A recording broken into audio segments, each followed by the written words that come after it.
começar a reflexão de hoje vendo um vídeo que vai ser passado agora. É um vídeo que você precisa prestar bastante atenção, um vídeo muito sério, ok?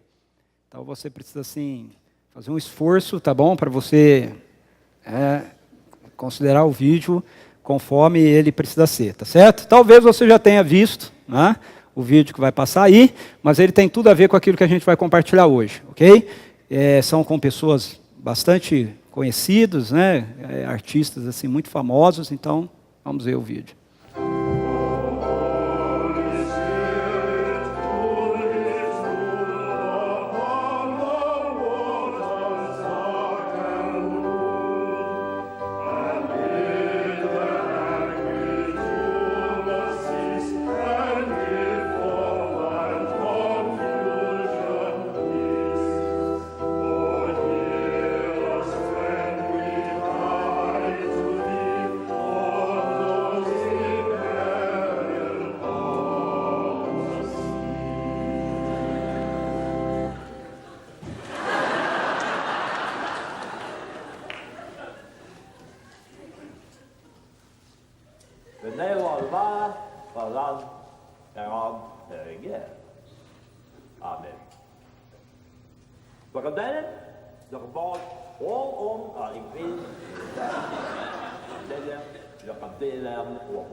Grande Mr. Bean.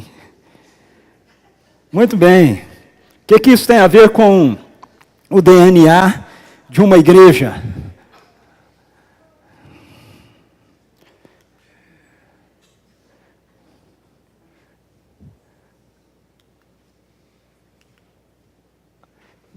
Não foi a acolhedora que você colocou lá? É a acolhedora. Ok, o que é que isso tem a ver... Contemporânea. O que isso tem a ver com o DNA de uma igreja? Nós falamos que... nós temos 4 palavras-chave aqui para a nossa igreja. Acolhedora, transformadora, contemporânea e missional. Ok? Nós entendemos que, biblicamente falando, essas 4 palavras, elas representam características que são fundamentais daquilo que a igreja é. E por isso nós utilizamos essa expressão DNA, né, na nossa série. O DNA tem a ver com essa realidade que compõe quem nós somos, que carrega as nossas características genéticas e que não pode ser alterado, que uma vez alterado ele muda realidades fundamentais, básicas da nossa vida, pode causar sérias consequências, né, num ser vivo, e dependendo da mudança, dependendo da mutação, pode causar até mesmo a morte. E a igreja, ela não é um prédio, ela não é uma instituição, ela é, de acordo com as Escrituras, o povo de Deus, em missão no mundo, ela é o corpo de Cristo. Essa é uma das definições que a gente encontra no Novo Testamento para a igreja. Então nós falamos a respeito dessa questão da igreja ser acolhedora, porque o Evangelho é acolhedor. Deus é um Deus acolhedor. Ele vem ao nosso encontro e Ele traz pessoas de volta para um relacionamento com Ele, e Ele acolhe essas pessoas, sejam lá na circunstância, na situação da vida delas, como venha a se encontrar. Mas nós falamos que outra característica do DNA de uma igreja que é bíblica é justamente esse fator dela ser uma igreja transformadora. E por que ela é transformadora? Ela é transformadora porque o Evangelho é transformador. Então, o mesmo Evangelho que acolhe é o Evangelho que, na verdade, transforma também a vida da gente. E nas nossas palavras, nós temos essa terceira palavra que diz que a nossa igreja é uma igreja contemporânea. Não é? Então essa é uma outra característica do nosso DNA. Ela é uma igreja contemporânea. Agora, quando a gente pensa nessa perspectiva da contemporaneidade, esse vídeo do Mr. Bean, ele mostra mais ou menos alguma coisa assim, ele vai numa igreja e essas características não estão presentes nessa igreja, né? Ela não é acolhedora, ele chega lá e o cara não quer dividir com ele o inário, né? E ele não sabe muito bem o que ele tem que fazer, né, na igreja, na hora de levantar, na hora de se sentar, né? Então ela não é uma igreja acolhedora. E ela também não é uma igreja contemporânea. Você vê pelo estilo da igreja, o jeito que as pessoas estão vestidas, né? E a proposta da gente, como comunidade, como igreja local, é sermos uma comunidade contemporânea. Quando a gente fala sobre essa questão da contemporaneidade, nós temos 2 tensões que acontecem. Essas 2 tensões elas acontecem entre a perspectiva tradicional e essa perspectiva que nós chamamos de contemporânea. Algumas igrejas, ok? Se você está aqui e participa da CPV hoje, você já participou de alguma outra igreja, ou se você está nos visitando e de repente já foi em alguma outra igreja, ou é de alguma outra igreja, talvez você veja algumas características em nós aqui que sejam um pouco diferente daquilo que talvez você venha a conhecer. Existem entre igrejas, às vezes, essa tensão, né, entre essa ideia de que se nós somos igreja, então nós temos uma tradição e a gente precisa guardar essa tradição. E outras igrejas dizendo assim, outras pessoas dizendo assim, não, nós estamos na igreja, mas a igreja ela precisa ter um diálogo com a sociedade, e ela muitas vezes tem uma postura e um estilo que parece que é do século passado, então a gente precisa ser mais contemporâneos. E aí a gente fica com esses 2 grupos, às vezes, em tensão. Essa tensão, ela traz para a gente também, relacionado a ela, 2 equívocos. Os 2 equívocos são esses aí. O equívoco tradicional é o equívoco de achar que se você mantiver as coisas exatamente do jeito que elas sempre foram, então você está sendo fiel. Então o equívoco tradicional parte da perspectiva da fidelidade. Okay? Eu acredito que a maioria das pessoas que defendem a ideia de que a igreja precisa ter um estilo antigo, ter um padrão relacionado a uma cultura que está lá no século XIX, no século XVI, né? Lá para trás, né? Uma cultura mais rural do que uma cultura urbana. Eles partem desse pressuposto de confundir a ideia da estrutura e do modo vivente da igreja, o modo de viver da igreja com fidelidade a Deus. Okay? O outro equívoco é o equívoco contemporâneo, que tem a ver com o equívoco da relevância. É a ideia de que a igreja ela precisa ser contemporânea, ela precisa ser mais conectada com o mundo e tudo mais, e se ela for assim, ela vai ser mais relevante. Okay? A ideia, então, o equívoco então, de achar que simplesmente por ser contemporâneo, simplesmente por ser diferente, simplesmente por ter um estilo, né, mais do contexto de hoje, então a igreja vai alcançar algum tipo de relevância em si mesma. Quando a gente fala sobre ser contemporâneo na perspectiva da igreja, então, do que nós estamos falando? Nós estamos falando que a igreja ela deve ser contemporânea no sentido da sua encarnação. Okay? A igreja precisa ser contemporânea no sentido da encarnação. Como é que nós ligamos essa palavra contemporânea às Escrituras, ao Evangelho?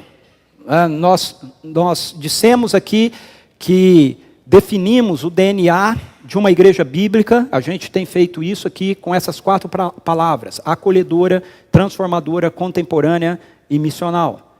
Então, em que sentido a gente consegue ligar essa palavra contemporâneo à perspectiva bíblica, à perspectiva do Evangelho, ao DNA da igreja?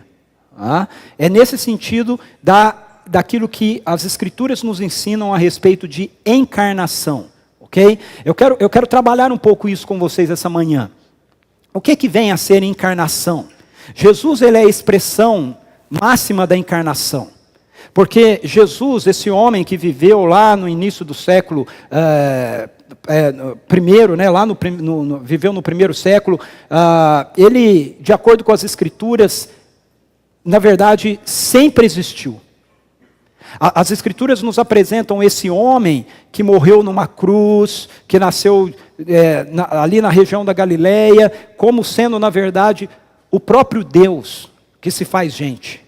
É assim que a Bíblia apresenta a figura de Jesus para a gente. Veja, João capítulo 1, versículo 1 e 2, diz assim: no princípio era aquele que é a palavra. Está se referindo a Jesus. E ele estava com Deus, e era Deus. Ele estava com Deus no princípio. Então as Escrituras apresentam para a gente a figura desse homem como sendo alguém que é eterno, que sempre existiu. E aí esse Deus, essa pessoa que sempre existiu, num momento específico da história, ele entra na nossa história como um ser humano. É importante você conseguir entender isso aqui. Okay? Quando as Escrituras dizem que Jesus sempre existiu, geralmente a gente usa essa linguagem, né? Jesus sempre existiu. Né? É porque nós já estamos relacionando a pessoa, a figura humana de Jesus, com a figura divina do Filho. Okay? Mas o homem Jesus, ele não existia eternamente. Quem existe eternamente é o Filho, a palavra, okay? O Verbo, a segunda pessoa da Trindade. Esse ser de Deus, a palavra, o Verbo, a segunda pessoa da Trindade, num momento histórico, ele toma forma física. Okay? Ele se veste de carne, de ossos, de sangue. Ele se torna um ser humano. Ok? Então, ele passa a existir agora, não apenas como Deus, como 100% Deus, mas ele também passa a existir agora no nosso meio, dentro do nosso universo, dentro da nossa realidade, como 100% homem. Então, na tradição cristã que nós seguimos, nós entendemos isso assim. Nós lemos a Bíblia e a gente encontra subsídio suficiente nas Escrituras para mostrar isso para a gente, que esse Jesus, que nós chamamos de Cristo, ele é 100% Deus, mas ele também é 100% homem. E quando ele morre e ele ressuscita, ele volta agora para o seu estado de Deus, né? Onde ele estava, ok? Antes da sua encarnação. Mas quando ele volta, ele não volta mais como ele era antes da sua encarnação. Ele volta agora como ele passou a ser depois da sua encarnação. Ou seja, ele volta como um ser humano também.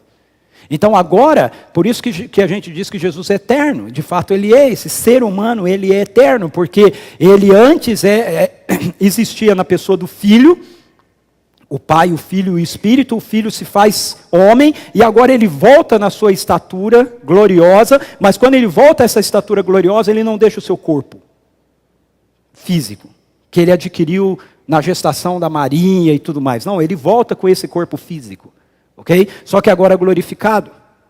Então, esse processo que acontece com Jesus é o que nós chamamos de encarnação. Veja, João capítulo 1, versículo 10 e 11 diz isso para a gente. Diz assim, aquele que é a palavra, verso 1 e 2. Aquele que é a palavra, estava no mundo. O mundo foi feito por intermédio dele, mas o mundo não o reconheceu. Veio para o que era seu, mas os seus não o receberam.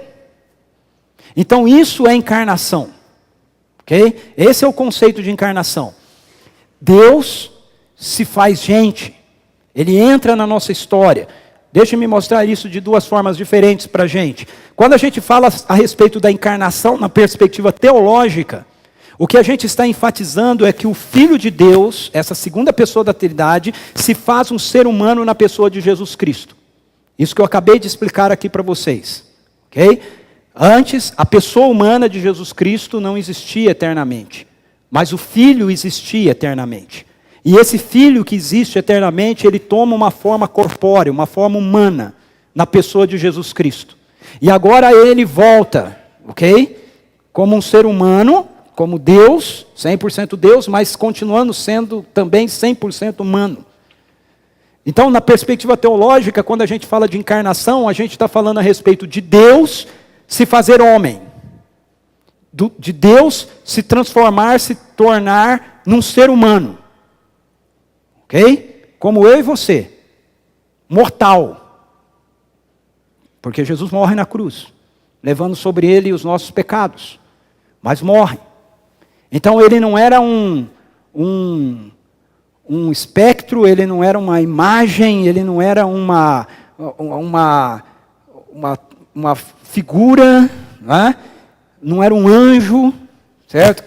Não, ele era ser humano, Deus se fazendo ser humano.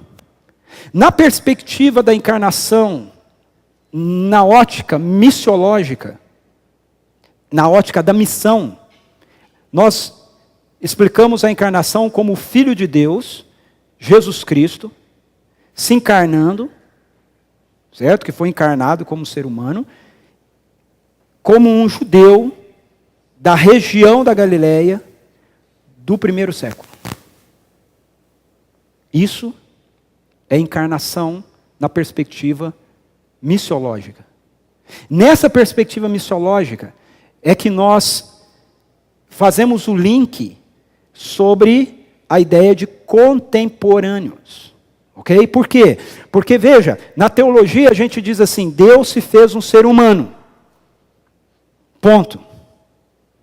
Ou seja, isso me leva a pensar, Deus se fez gente, e isso cabe em qualquer esfera do espaço e do tempo.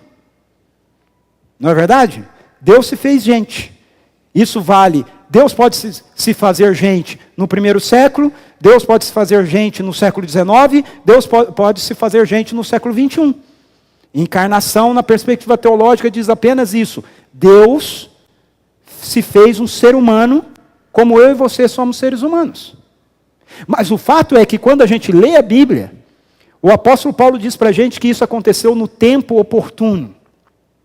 Ou seja, então significa que a encarnação de Jesus, a vinda de Jesus ao mundo, não podia ser no século XIX, não podia ser no século XXI, não podia ser antes do século I, tinha que ser exatamente naquele período. Isso é contemporaneidade.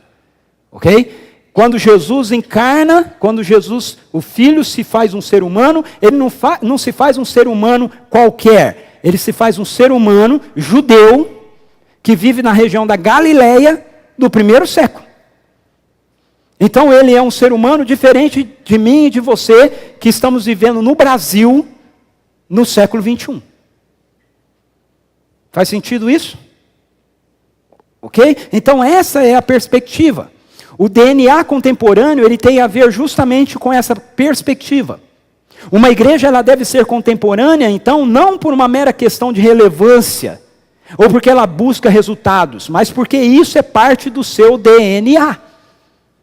Por quê? Porque a expressão daquilo que a igreja é, está em Jesus.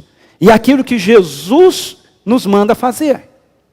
Então esse Jesus que se encarna, e que se encarna entrando numa cultura do primeiro século, da região da Galileia, como um judeu, diz para nós como seus seguidores. Novamente Jesus disse, paz seja com vocês, assim como o Pai me enviou, eu os envio. Como é que o Pai o enviou? O Pai o enviou para um momento exato da história humana, num contexto geográfico específico, numa cultura específica. Ok? E Jesus cumpre a missão de redenção atemporal que ele tem para fazer e mundial que ele tem para fazer, mas ele cumpre isso dentro de um contexto histórico específico. Às vezes eu ouço algumas pessoas dizendo assim, não, Jesus poderia ter vindo hoje. Não poderia, Jesus tinha que morrer numa cruz. Se ele viesse hoje, ele jamais morreria numa cruz. Ele não poderia ter vindo hoje.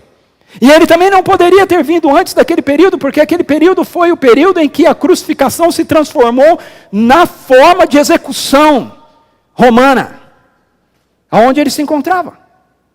Então isso tem a ver com essa perspectiva de um contexto, ok? Então quando nós falamos a respeito de sermos contemporâneos, nós estamos falando a respeito dessa perspectiva de um contexto, de contextualização, de nós entendermos que assim como Jesus, ele se faz gente dentro de um contexto específico, eu e você como igreja, somos enviados como povo de Deus, como representantes de Jesus, como corpo de Cristo, também dentro de contextos específicos.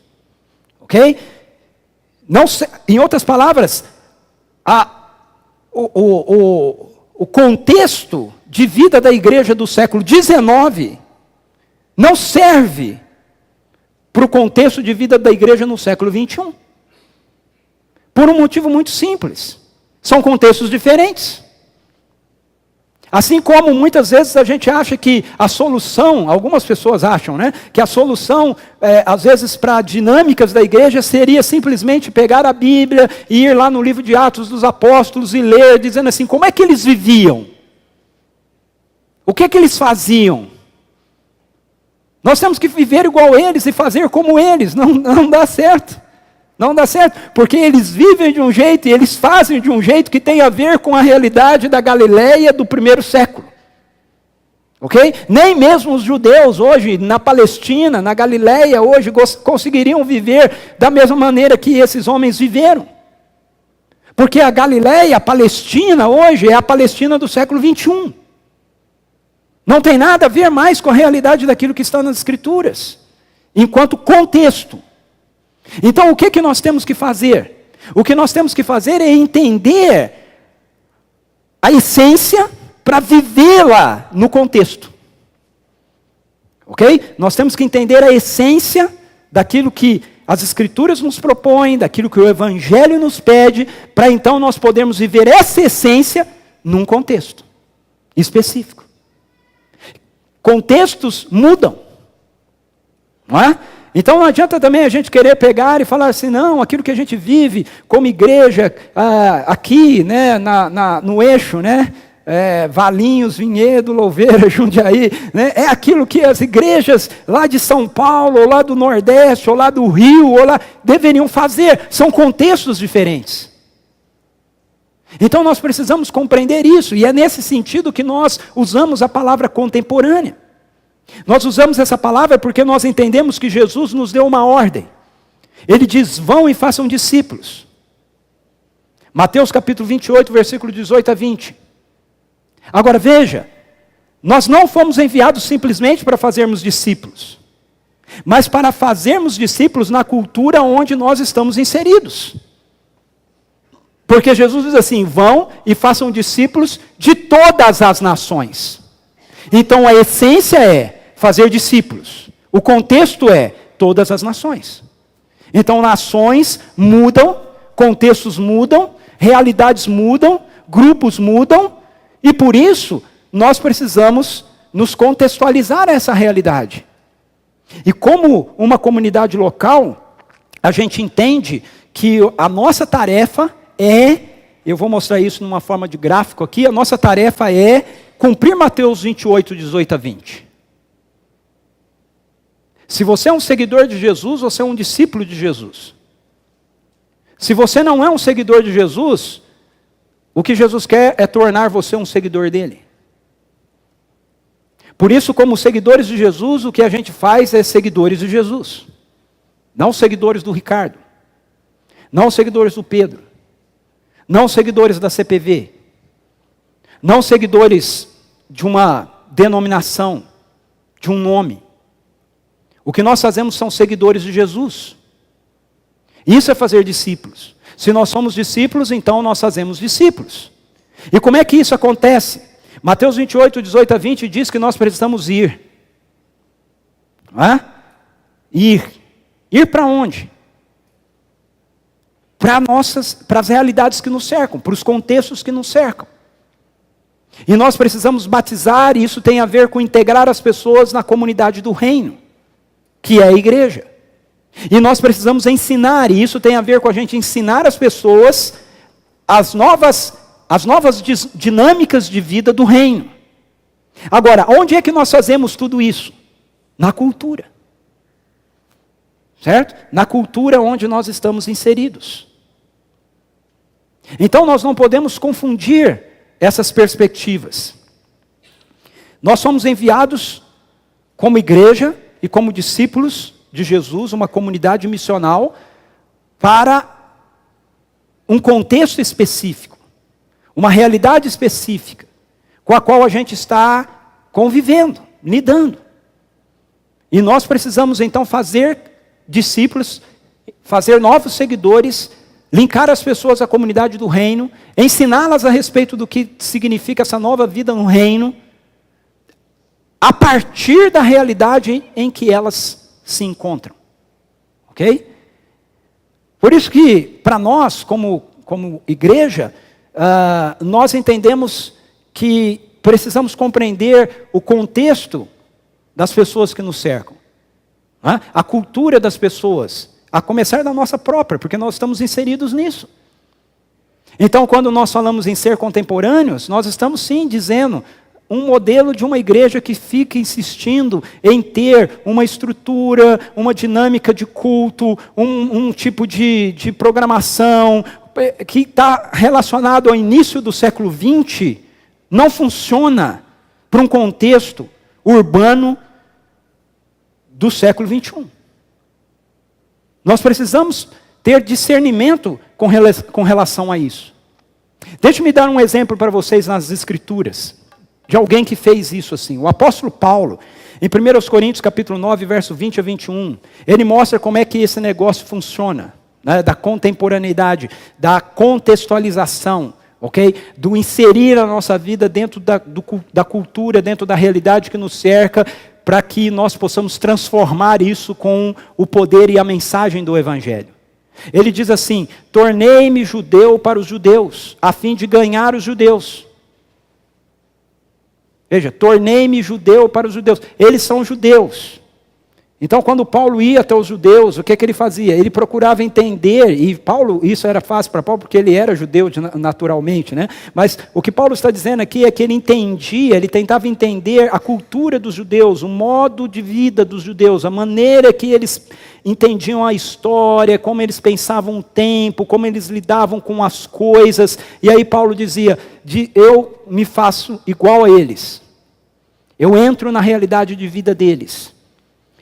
Agora, por que ele faz isso? A fim de ganhar os judeus. Ele faz isso porque ele tem como propósito levar o evangelho que transforma para a vida dessas pessoas. E ele continua dizendo, para os que estando debaixo da lei, tornei-me como se estivesse sujeito à lei. Ele ainda está falando dos judeus, embora eu mesmo não esteja debaixo da lei, a fim de ganhar os que estão debaixo da lei. Para os que estão sem lei, tornei-me como sem lei, embora não esteja livre da lei de Deus, e sim sob a lei de Cristo, a fim de ganhar os que não têm a lei. Então, esse texto de Paulo mostra para a gente como funciona essa dinâmica. Paulo era um sujeito contemporâneo. Ele entendia a realidade da vida que estava o cercando. E aí então ele procurava entrar dentro dessa perspectiva. E influenciar essa perspectiva então com o evangelho para ver a transformação. O que acontece muitas vezes com a igreja é que a igreja ela tem uma certa insistência, né? É aquela confusão que eu falei, né? De achar que se a gente estiver mudando algumas coisas porque a sociedade, a cultura, hoje ela é diferente, nós estamos sendo infiéis. Ok? Veja, nós não estamos sendo infiéis. Nós temos que ser fiéis ao Deus da nossa tradição e não a uma tradição. Ok? Nós estamos, por exemplo, vivendo cada vez mais essa perspectiva de uma cultura marcada pela tecnologia. E aí eu já ouço algumas pessoas dizendo assim, não, porque se você não ler a Bíblia num livro, você não está lendo a Bíblia. Mas veja, eu tenho a Bíblia aqui. E a Bíblia que eu tenho aqui, ela é exatamente igual a essa aqui. E as pessoas dizem assim, não, mas eles estão deixando a Bíblia de lado. A Bíblia como um livro como esse aqui, ela só veio a existir depois da invenção da imprensa. E antes? O que você fazia? Se essa for a linha de raciocínio que a gente vai seguir, como é que fazia com a Bíblia antes da invenção da imprensa? Porque esse livro veio parar na mão de todos nós somente depois da invenção da imprensa. Então veja, o que eu tenho que manter é a essência. Ok? Eu preciso reconhecer que cada vez mais nós vamos lidar, ainda para muitos de nós que estamos aqui, que somos da mesma geração, essa geração mais velha, né, como eu, isso ainda não tem muito peso.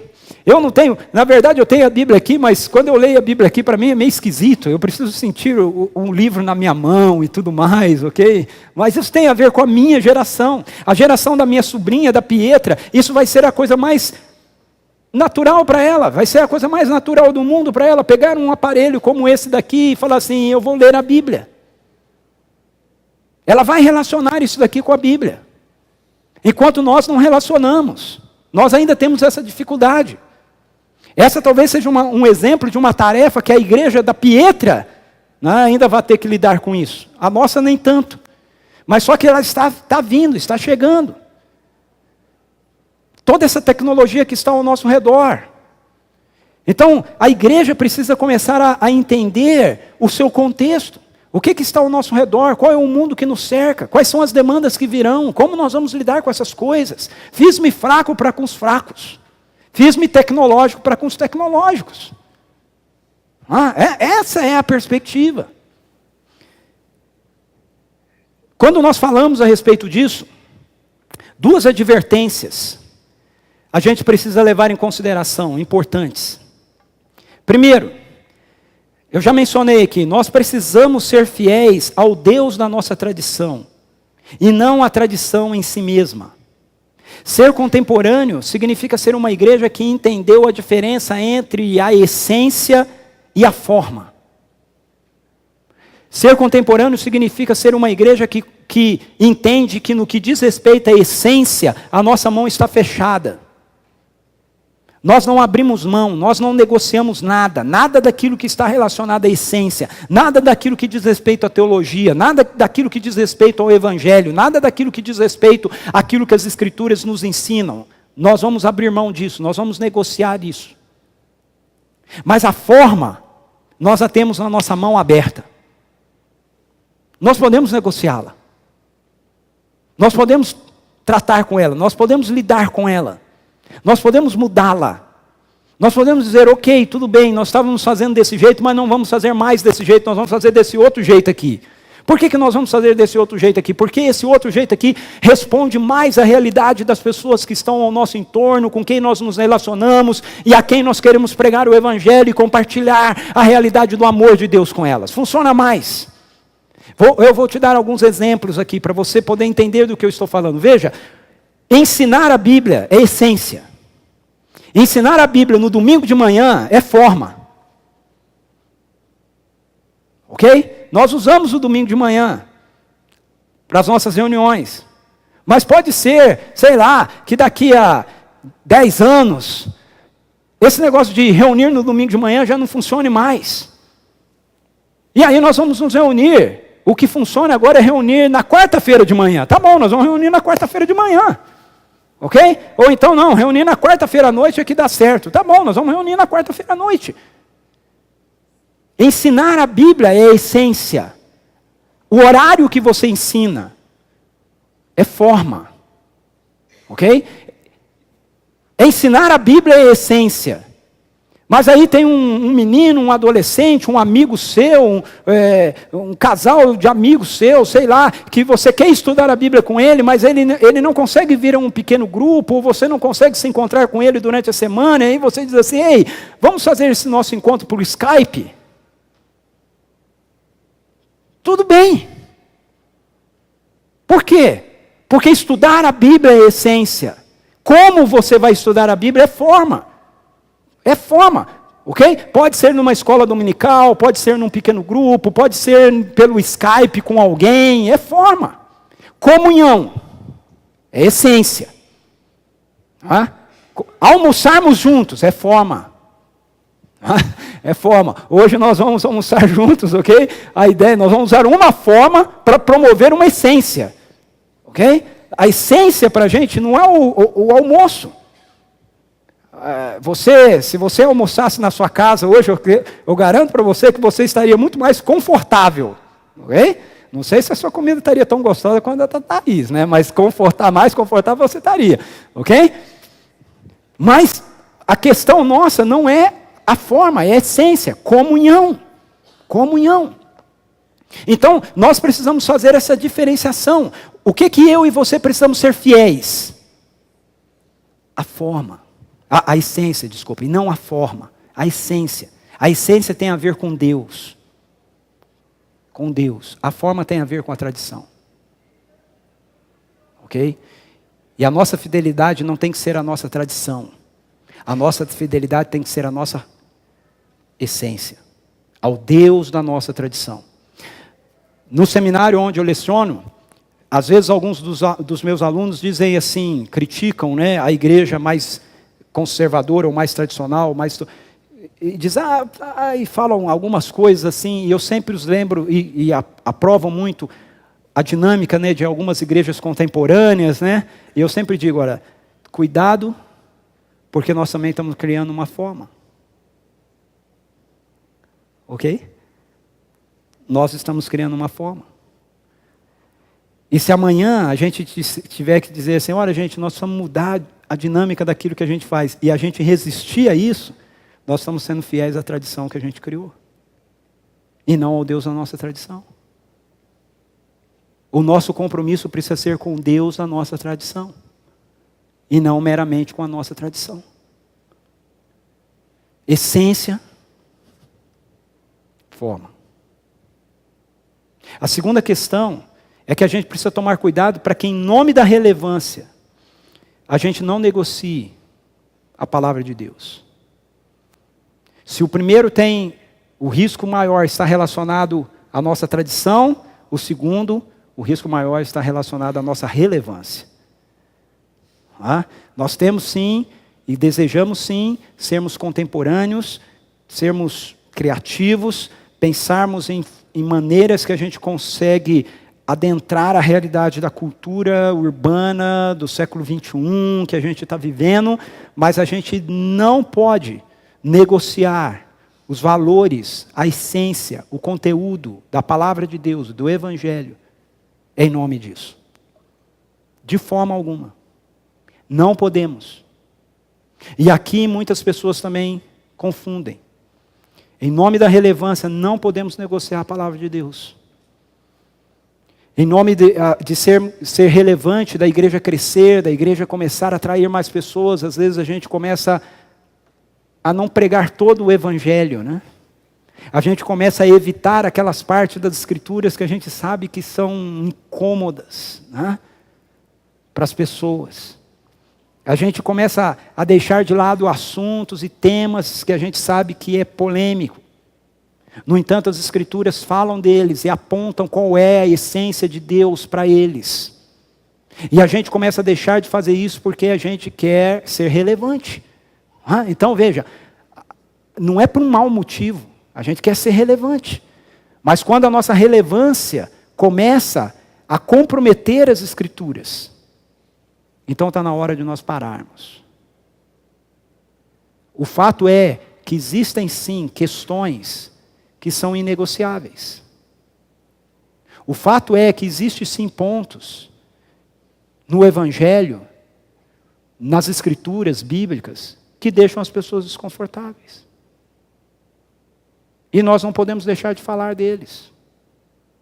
Existem sim pontos que vão fazer com que as pessoas não queiram vir. Que elas não queiram retornar. Que elas não queiram caminhar com Jesus. Foi assim no passado, é assim no presente. Então nós não podemos perder esse enfoque. Nós não podemos perder essa perspectiva, essa dimensão. E dentro desse enfoque, dentro dessa dimensão, é que nós precisamos então sermos criativos na prática do compartilhar o Evangelho. Eu quero mais uma vez usar Jesus aqui como exemplo para a gente. Veja, a essência daquilo que a gente tem a compartilhar é sempre o Evangelho.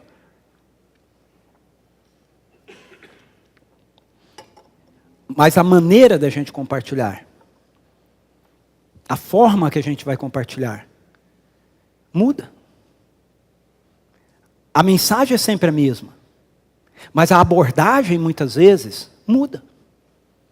Então, no Evangelho de João, nós temos o capítulo 3, Jesus tendo um encontro com um teólogo, um mestre do Antigo Testamento. Ele tinha doutorado na Universidade de Jerusalém, em Antigo Testamento, hebraico, exegese. O homem chamava-se Nicodemos. E ele vem tarde da noite bater um papo com Jesus. E o papo é cabeção, cara. Pensa num papo cabeça, né? Cabeção, que assim que, né? Você fica sentado lá de fora assim, só boiando assim, né? O que ele está falando, né? Jesus começa a conversa já dizendo assim para Nicodemos: Nicodemos, importa que você nasça de novo. O papo foi tão cabeça que nem Nicodemos não entendeu. E aí o Nicodemos falou assim: não, espera aí, do que nós estamos falando? E Jesus vira para ele e fala assim: mas Nicodemos, você é mestre em Israel e não entende dessas coisas? Jesus estava tendo uma conversa com ele baseado em cima de alguns textos de Ezequiel, do profeta Ezequiel e do profeta Jeremias. Ele tem uma conversa filosófica com Nicodemos, ele tem uma conversa teológica com Nicodemos. Nós vamos encontrar pessoas dentro do contexto em que a gente vive, em que a maneira da gente compartilhar o Evangelho com essas pessoas vai ser pela via lógica. A pessoa vai precisar entender, vai ser dentro da perspectiva filosófica, né? Você vai explicar conceitos, ok? Você vai falar a respeito de pontos das Escrituras, ele vai fazer perguntas, mas por que isso é assim, não é assado, e etc. E Jesus tem uma conversa com Nicodemos sobre isso. Aí sabe o que a gente fez nessa conversa de Jesus com Nicodemos? A gente transformou-a numa regra universal de evangelismo. Sabe por quê? Porque quem é cristão há algum tempo já sabe que uma das coisas que a gente tem a tendência de dizer para as pessoas é a seguinte: você precisa nascer de novo. Como a maior parte aqui, ou uma boa parte da nossa igreja é tudo de cristãos novos, né? Você nunca fez isso, graças a Deus. Mas quem é cristão mais antigo, Tenho certeza que já fez isso. Né? A pessoa tem que nascer de novo. Mas veja, o único lugar que Jesus fala para alguém que ele tem que nascer de novo é nessa conversa para Nicodemos. Ele não está te dando uma fórmula. Eu não estou dizendo que está errado, ok? Dizer para os outros que eles têm que nascer de novo. O que eu estou dizendo é que isso não é uma regra. Por quê? João capítulo 4, Jesus tem um encontro com uma outra pessoa. Agora é uma mulher. Uma mulher que é da cidade de Sicar, samaritana, com uma vida irregular, moralmente falando. Já teve 5 maridos e estava vivendo agora de caso com um que não era marido dela. E ela vem tirar a água do poço ao meio-dia. Jesus olha para ela e diz: mulher, você tem que nascer de novo. É isso que ele faz? Não. Ele diz assim: mulher, eu estou com sede, me dê um pouco de água. E ela se surpreende e fala: como você, sendo judeu, conversa comigo que sou uma mulher samaritana? Eu imagino que a pergunta dela, por detrás, tinha o seguinte: o que esse cara está querendo? Mais um, né? Eu acho que por detrás dessa colocação dela tem esse negócio, né? E outro, né? Aí, o povo só me olha assim, o homem só sabe me olhar desse jeito, né?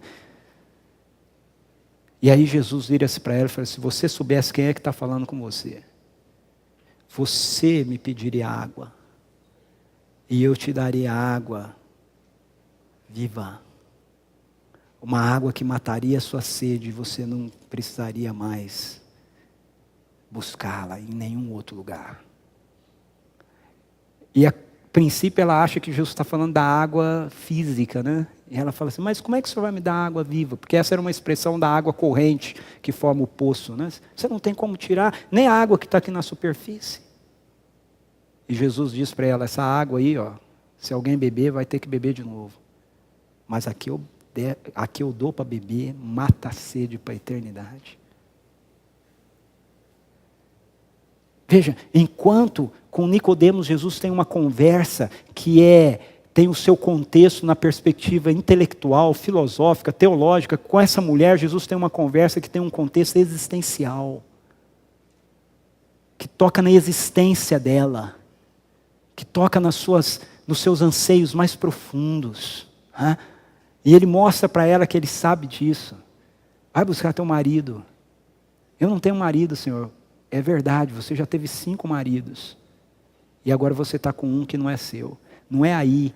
Não é de relacionamento para relacionamento, saindo de um e outro, indo para outro, que você vai matar a sede de existência que está dentro de você. É isso que Jesus está dizendo para ela. Outro contexto. O mesmo evangelho. Outra abordagem. Mas aí você vai chegar em João capítulo 5 e Jesus vai ter um outro encontro. Que também envolve água. Ele tem um encontro com a mulher no poço de Sicar. E agora ele tem um encontro com um paralítico no poço de Betesda. Ó, água, poço. O que ele diz para aquele homem?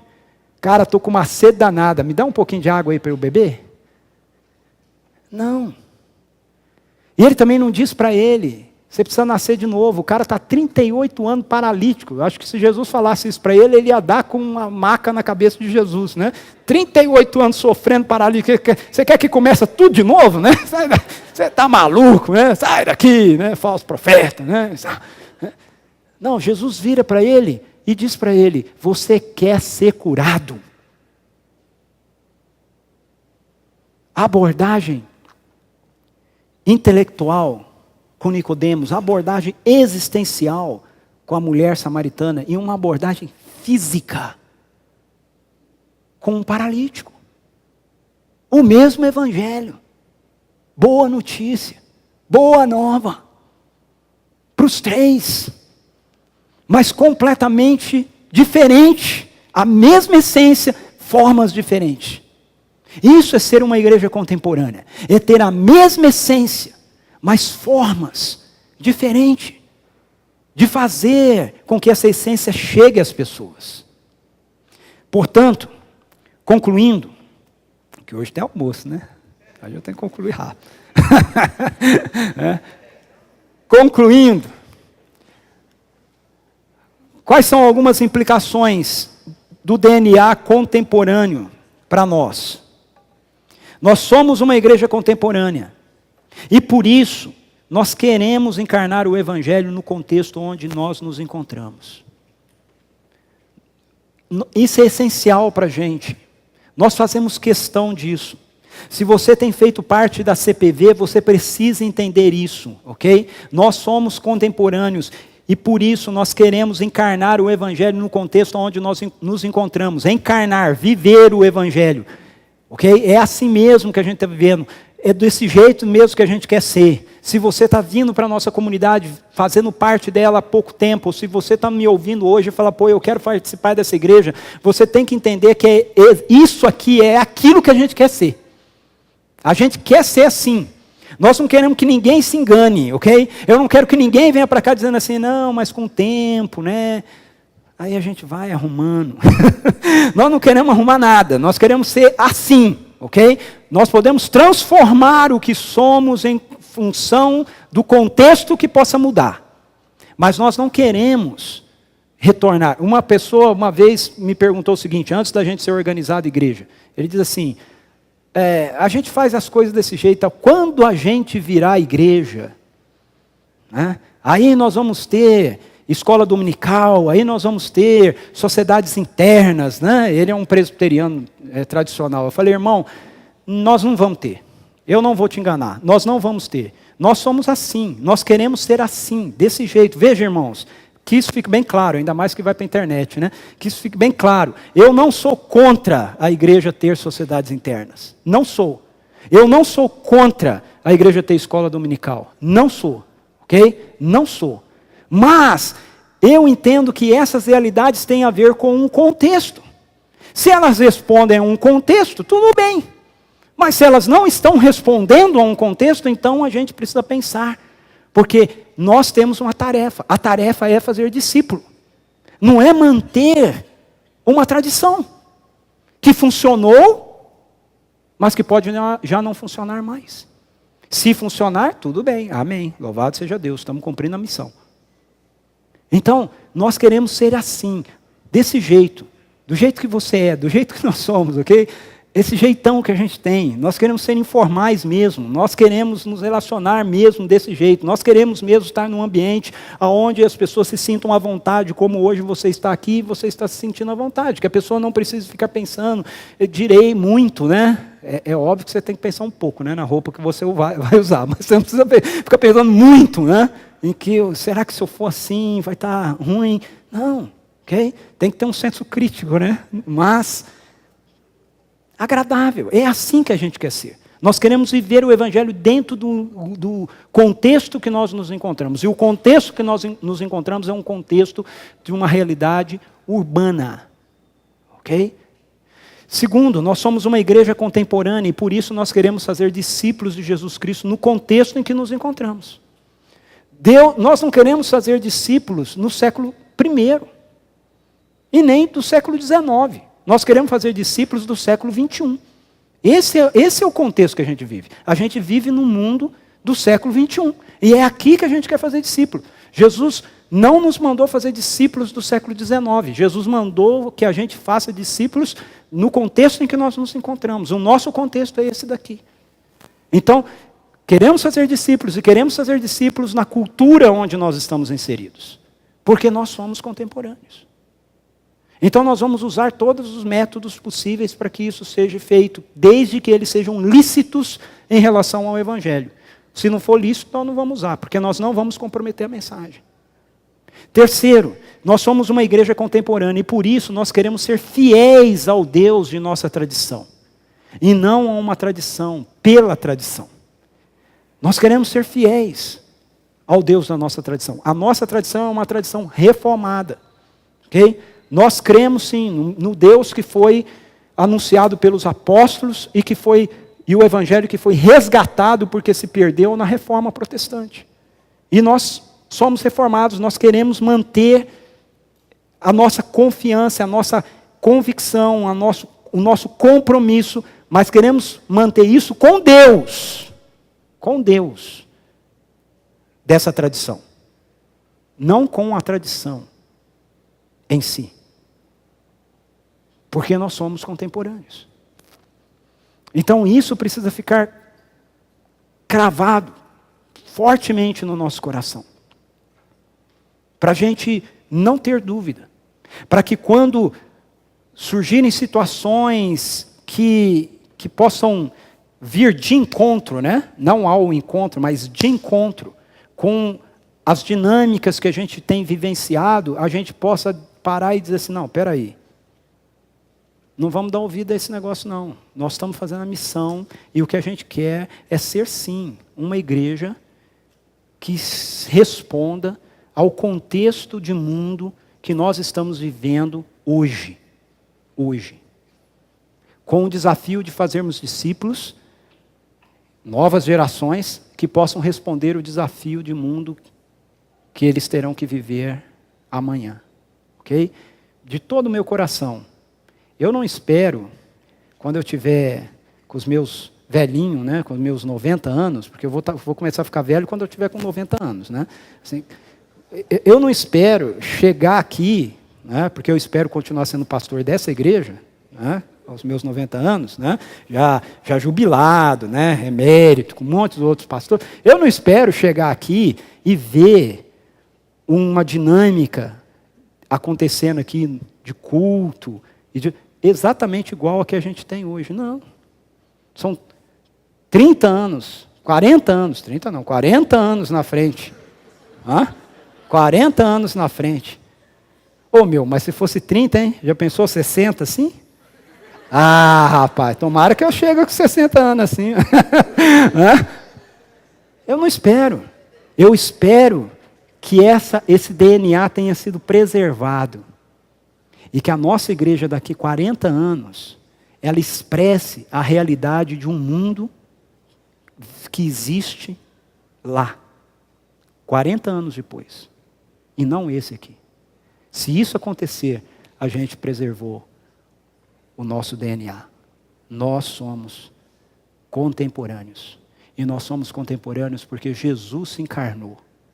E Ele se encarnou num contexto específico da história, da geografia, do mundo. E Ele nos enviou para um contexto específico da história, da geografia e do mundo. Vamos orar? Feche seus olhos. Peça a Deus para te dar a capacidade de ser contemporâneo. De não perder essa perspectiva. De que nós somos discípulos de Jesus, mas discípulos de Jesus do século 21. E que nós temos que fazer discípulos de Jesus, mas discípulos de Jesus no século 21. E que temos que fazer isso dentro de cada contexto. Se nós estamos num contexto urbano, vamos fazer isso num contexto urbano. Mas os nossos irmãos em Bangladesh estão num contexto rural, então eles têm que fazer na cultura de Bangladesh, naquele contexto. O nosso irmão Gustavo está lá no contexto da Amazonas, lá em cima, né? Ele tem que fazer naquele contexto. Senhor, nós queremos ser fiéis a Ti. Nós reconhecemos a nossa tradição. E nós te agradecemos por ela. Mas nós não queremos ser fiéis à tradição pela tradição. Nós queremos ser fiéis ao Deus da nossa tradição, ao Senhor. Nós queremos te pedir, ó Deus, que o Senhor nos ajude a ficar no trilho de uma igreja contemporânea. De uma igreja que não quer ser contemporânea pela mera questão da relevância. Mas de uma igreja que quer ser contemporânea por entender a perspectiva teológica e missiológica envolvido nisso. Teu filho veio, ele se encarnou, ele se fez um de nós, num contexto específico. E ele nos enviou como sua igreja, como seu corpo, a um contexto específico, a uma geografia específica, a um momento específico da história. E Ele tem feito isso com cada igreja. E nós pedimos, ó Deus, que a gente consiga discernir isso e que a gente consiga viver a partir dessa perspectiva, a partir dessa realidade, sendo discípulos de Jesus, no mundo contemporâneo onde nós estamos vivendo e fazendo discípulos de Jesus dentro desse mesmo contexto. Para a honra e glória do Teu nome. Nós também queremos Te agradecer agora, o almoço que a gente vai ter. Muito obrigado. Obrigado mais uma vez por todos aqueles que trabalharam nisso. Fizeram isso com disposição, com carinho, com dedicação. Obrigado. Abençoe a vida desses queridos. Obrigado pelo alimento. Ele é a expressão da sua graça, da sua dádiva para conosco. E Deus, que a gente não apenas tenha esse tempo como um tempo para comer, porque isso todos nós faríamos agora, nas nossas casas, mas que a gente tenha esse tempo como um tempo para comer juntos, para partilhar desse momento de amizade, de comunhão, crescer em intimidade, ó Deus, uns com os outros, assim como a gente tem buscado crescer em intimidade com o Senhor. Em nome de Jesus, ó Deus, é que nós oramos. Amém, Senhor. Amém.